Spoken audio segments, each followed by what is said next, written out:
প্রথম পূর্বোত্তর little master trophy অনূর্ধ্ব 14 cricket প্রতিযোগিতায় জয়ের হ্যাট্রিক করল ত্রিপুরা দল।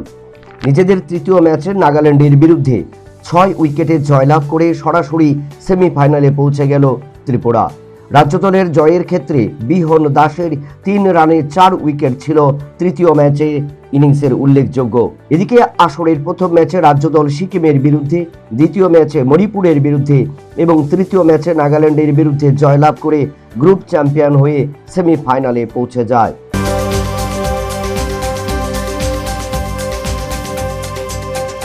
পেহেলগাঁও হত্যাকাণ্ডের পর ক্রমশ পাকিস্তানের উপর চাপ বাড়ছে।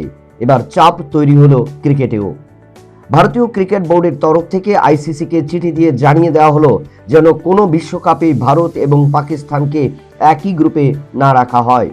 শুধু তাই নয়, চলতি মরশুমে বন্ধ হয়ে গেল ভারত এবং পাকিস্তানের মধ্যে দ্বিপাক্ষিক ক্রিকেট সিরিজ।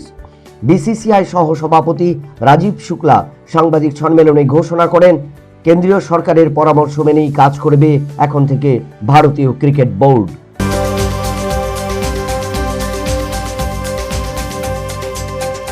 ইন্ডিয়ান প্রিমিয়ার লিগে জয় দিয়ে অভিযান শুরু করেছিল চেন্নাই সুপার কিং, কিন্তু এরপর 5টি ম্যাচেই টানা পরাজিত হয়েছে দল। সপ্তম ম্যাচে আবার জয়লাভ করেছে। এবার অষ্টম ম্যাচে নামার আগে আরও একটি রেকর্ডের সামনে দলীয় অধিনায়ক ক্যাপ্টেন কুল মহেন্দ্র সিং ধোনি। ক্যারিয়ারের 400তম টি20 ম্যাচে অংশ নেবেন ক্যাপ্টেন কুল। সানরাইজার হায়দ্রাবাদের বিরুদ্ধে মাঠে নামার আগে দুই অধিনায়ক চেন্নাই সুপার কিং অধিনায়ক মহেন্দ্র সিং ধোনি এবং সানরাইজার হায়দ্রাবাদ অধিনায়ক পেট কামিন্সকে দেখা গেল খোশ মেজাজে।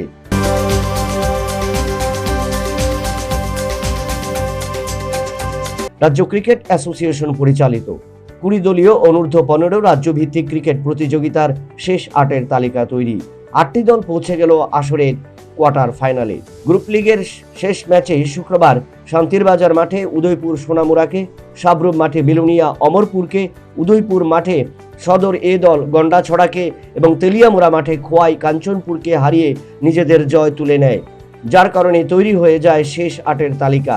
আগামী 28 এপ্রিল কোয়ার্টার ফাইনালে খোয়াই খেলবে শান্তিরবাজারের বিরুদ্ধে, সদর এ দল খেলবে লংট্রাই ভ্যালির বিরুদ্ধে, কমলপুর খেলবে সোনামুড়ার বিরুদ্ধে এবং উদয়পুর খেলবে সদর বি দলের বিরুদ্ধে।